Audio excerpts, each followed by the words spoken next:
Welcome to Energize and Revitalize with Dr. Amy. I'm Dr. Amy Cooper-Smith, a doctor-prepared nurse practitioner, and this show is about empowering you to live a radiant, healthy, and balanced life. I'm very excited to introduce today's guest, Dr. Mike Van Thielen. Dr. Mike has a PhD in holistic nutrition. He is a doctor of Oriental medicine, a licensed physical therapist, and a licensed acupuncture physician. He is also certified in Chinese herbal medicine and more. He is a faculty member at the American Academy of Anti-Aging Medicine and has been a TED Talk speaker. He is a biohacking expert, best-selling author, and motivational speaker. He has been involved in optimal health practices, anti-aging and regenerative medicine, sports performance, nutrition, supplementation, mindfulness, breathwork for over 3 decades. That's quite a bio here. Thank you so much, Dr. Mike, for joining me today. Thanks for having me, Amy. So we have a lot to talk about. You specialize in biohacking. What is biohacking? Well, biohacking is an amorphous term, and there's many different definitions, but my definition is simple. It's upgrading the body and the mind and upgrading life. From a health point of view, Amy, I would say it's reversing our biological age, but objectively. And how do we do this? Well, how do we do this? Well, today I said objectively, so today we can actually make measurements, tests before. We can do gut biome tests, we can do telomere lengthening tests, and then we implement these biohacking strategies, and after 3, 6 months or a year, we can do the tests again. And for example, if your telomeres, if they are not longer shortening or they are lengthening, that means we actually are reversing our biological age. Because we always talk about our chronological age, our date of birth, right? But that's really not important because we all know that person that's 60 years old and looks 90 and is on, 2 pages of medications and it's like the Walking Dead, right? We all know that person. But we also know the 90-year-old that's still playing golf. And so chronological age is really not important. It's what is your biological age? How do you feel? And I believe that with today's technologies and strategies, that even the average person, not just the elite person, can access these strategies and easily live to be 100 chronologically, but more importantly, at age 100, do the things that a 40, 50-year-old does. And that's the quality of life, that's the lifespan, and that's what we're all after, Amy. Absolutely. I think that's so important. If you say, do you want to live to be 100? Only if I can do what I want to do. That's what everybody says, right? Exactly. We don't want to age sick. We want to age healthy. Correct. So do you do a telomere test? How do you do that? Telomere test is just a blood test. Yeah. Okay. A DNA test. Yeah. Okay. And then you take those results and does it help lead you to specific interventions? Not really. It just shows you that certain interventions are working or not. Okay. Right? So as a biohacker expert, when I get clients, whether they are top entrepreneurs or whether they're top athletes or whether just your average person that wants to live longer, I gonna have 3 classifications. The first one is basically people that need to regain control of their health. So if they're overweight, if they're in pain, or if they are diagnosed with a medical condition, the first thing we need to do is, guess what, is regain control over their health and get back to quote unquote normal because they're below normal, right? So we need to eradicate that disease, that's pain, get rid of that extra weight. Once we're back to normal, stage number 2 is we need to get to optimal health. So now we need to incorporate lifestyle modification so people feel energetic and they have mental clarity and they feel like they're on top of the world, like a top athlete, right? And then the third stage is biohacking. That's where we're really going to reverse the biological age. But we cannot just, if we're sick or we're in a compromised situation, those biohacking techniques are really not going to work because our body is in a survival mode. It's in flight and fight, and it's trying to put out fire. So it's really important to guide people through those stages before actually the biohacking technologies will, have a positive effect, right? Yeah. I love that it starts with lifestyle. I think that's so overlooked that it starts with what we eat, how we move, how we sleep. Yeah, there's no shortcuts. People are always waiting for that magic pill, right? You told me before we started that besides the bioidentical hormones, you also do weight loss, and people are always going to that next fad and that next diet. And most of these weight gain problems are inflammatory problems. It's the Right. body that's in a flight or fight situation. So we got to focus on health. And if we get our body in balance and in homeostasis, then the weight will shed itself as a side effect, right? And we don't have to worry about regaining it. But people always want that shortcut, always want that magic pill, and that just doesn't exist. It does not. Is there a specific eating strategy that you like for your clients and for yourself? No, I mean, there's so many diets and things out there, right? So I think just like yourself, Amy, you kind of customize Right. based on the client. Of course, I have mine opinions, just like other doctors have their opinions. But I believe we need to eat as close as we can to Mother Nature, obviously, and have a balanced diet and. Try to avoid all the man-made products, and that's just one simple thing that we all know, but that we don't do, right? And I also believe in a few other principles. I believe we eat way too many times in a day, even if it's 3 times or 2 times. I believe we only should eat once a day because our biology and physiology, our digestive system is only designed to eat once a day. The Greeks, the Romans ate once a day. Jesus, Moses ate once a day. All the animals in the wild only eat once a day because we're designed to do that. But obviously, the propaganda and the marketing make us want to eat breakfast, and they say it's the most important meal in the day. For me, it's the least important meal in the day. Because if you have a good meal in the evening and you digest that meal before you go to sleep, during deep sleep, as you know, that's where we repair, regenerate, renew, right? And then we get up in the morning and we have all the energy that we have because we repaired, we recuperated, we regenerated, and we have all the nutrients from that nutritious dinner that we had. So why would we now eat breakfast and burden our digestive system again? Doesn't make any sense. And many times I tell people, if you work 8 to 5 at your job and you go for a big lunch, how do you feel when you go back to work in the afternoon? Terrible. Exactly, Yeah. because all your energy needs to go to digestion. So to me, for example, breakfast is the least important meal of the day, right?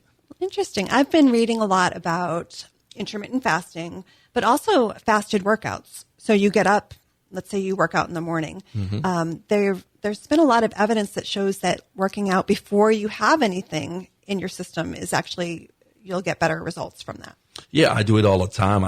They always say, don't go running or swimming after you eat. And there's something to it because your digestive system takes up so much energy. So if you really want to have a great workout where your energy goes to the workout, then your digestive system shouldn't be working at the same time. Do you find as people get older that they have to kind of change up that strategy a little bit? As in eating more or? As in when they eat? Well, again, according to my philosophy and putting that philosophy in today's society, I would suggest everybody eats early evening, 5 o'clock, 6 o'clock. But based on what you eat, there's a certain transition time. In other words, it takes a long time for foods to digest. If it's fruit, it's maybe only 20 minutes. If it's carbs, it could be an hour or 2. But if it's meat, it's up to 6 hours. Then it's fish or shellfish, it's up to 8 hours. So let's average, let's say 4 or 5 hours for digestion to complete. So we don't want to eat too late or snack while we're watching TV or winding down to go to sleep because, again, we can't get into a deep sleep if our digestive system is still working. So I recommend early evening so digestion is done when you go to sleep. So now you can get into a deep sleep because your body is no longer working and now it can focus on repairing, recuperating, renewing, and etc. And so that's what I suggest. So I like the idea you mentioned fasting of the intermittent fasting.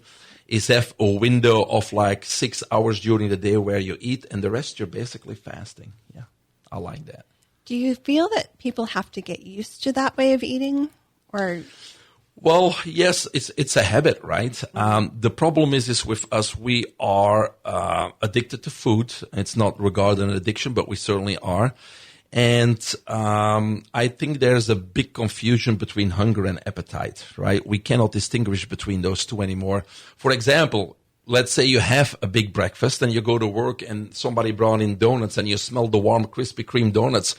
Most people are going to grab one. Are they hungry? No, they just had breakfast, right? So we really have a problem distinguishing between appetite and hunger. And that's kind of something that takes a few weeks to realize and to work on.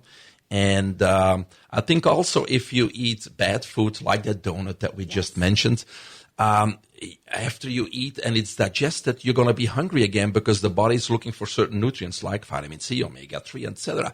So if you don't provide the body with those nutrients and they can't get those nutrients to digestion, it's going to send the hunger signal again. So the worse you eat, or if you eat bad food, you're always going to be hungry.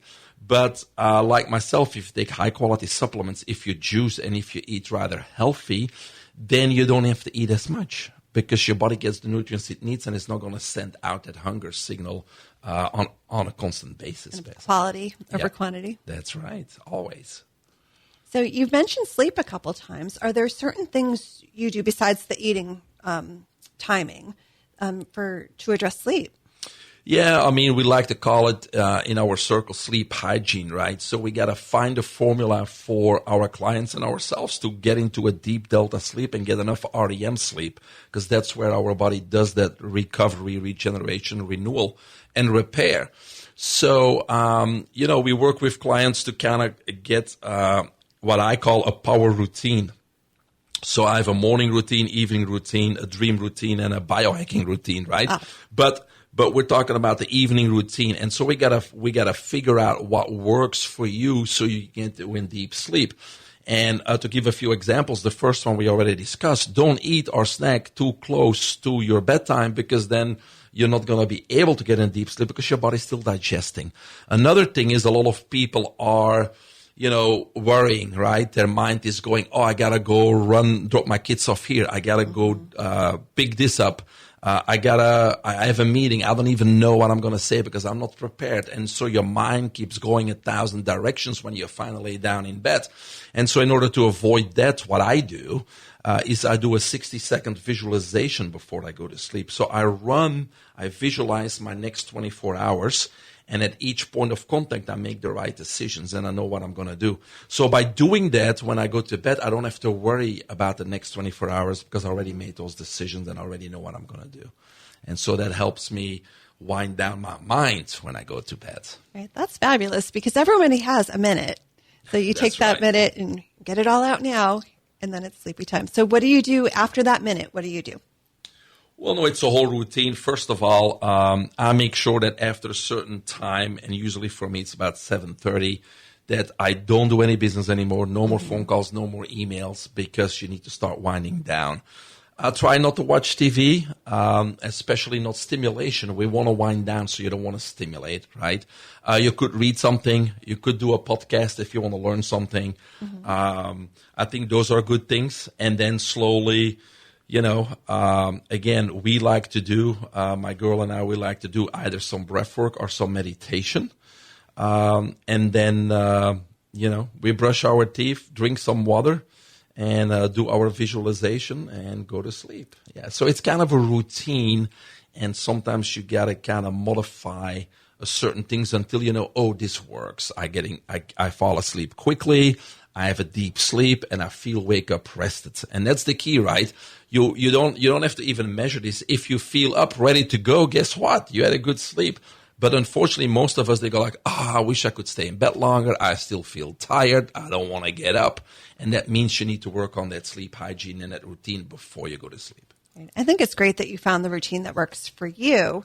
I think we all need to do that, just because sleep is something that most of my clients aren't getting enough of, or at least not the right quality. And lack of sleep accumulates quickly, day after day, and that's the problem. That's why most people don't have the energy. They feel fatigued all the time, all day long.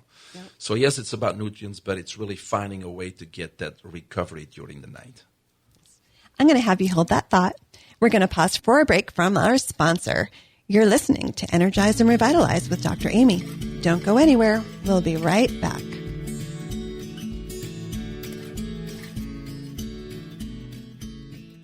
Looking for expert care that helps you feel your best? Meet Shauna, lead practitioner at Amethyst Wellness. With a personalized approach to bioidentical hormones, weight loss, and aesthetic services, Shauna and the rest of the Amethyst Wellness team help you restore balance, boost energy, and feel confident inside and out. At Amethyst Wellness, we take time to understand your goals. It's not one size fits all. It's a plan designed just for you. Schedule your consultation today at Amethyst Wellness in Palm Coast. Your journey to total wellness starts here.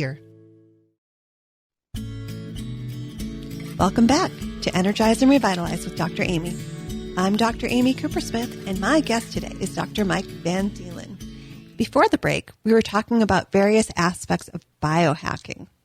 So what are some of your top biohacks? Well, that's a good question, Amy. There's many biohacks, of course, and again, biohack is how to upgrade the body and the mind.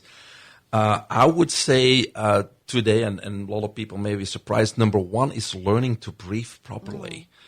So it's breath work would be number one. Number two, I think people should look into molecular hydrogen. And I think in the biohacking world right now, I think NAD Plus is one of those supplements. You can also get it at IV that is very popular because it helps with cellular regeneration, mitochondrial function, epigenetics, etc. So those are kind of the top three, I would say. But I'm really involved in breath work now because it's cheap, because we always have our breath with us. And if you learn to properly breathe and if you get engaged in breath work, you can change your life.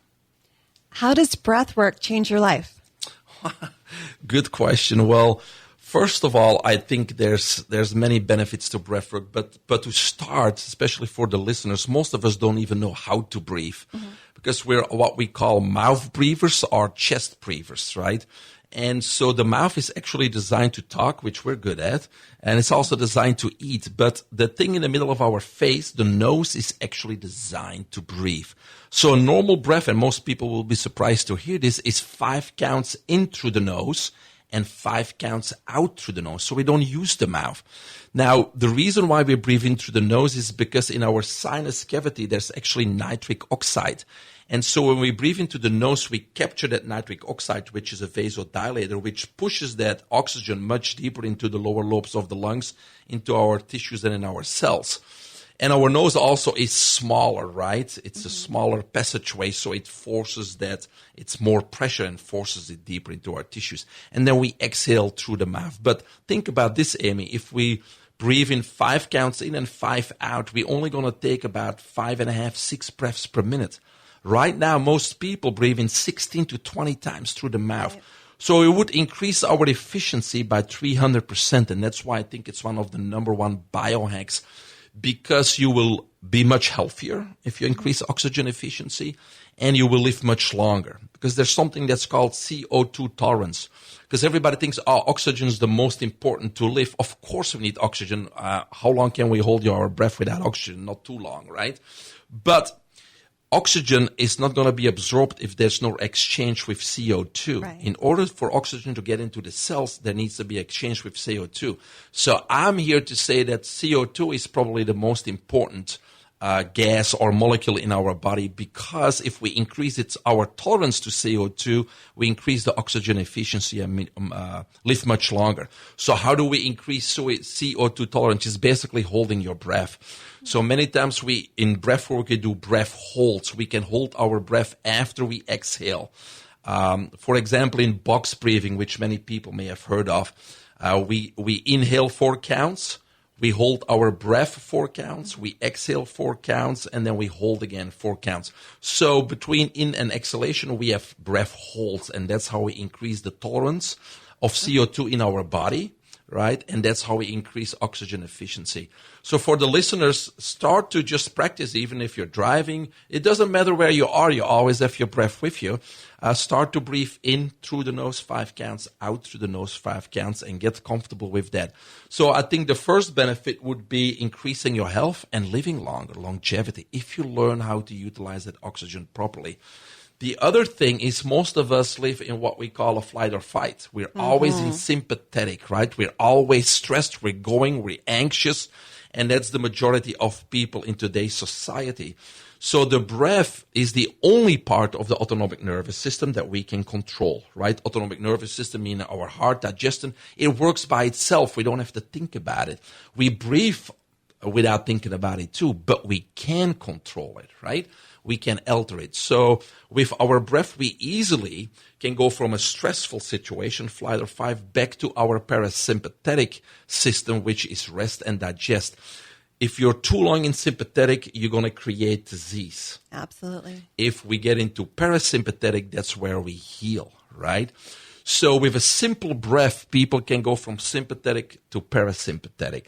You simply need to exhale longer than you inhale. For example, you're going to inhale through the nose for 3 counts and exhale through the mouth for 5 counts. And if you do that just a few times, you're automatically going to shift from sympathetic to parasympathetic.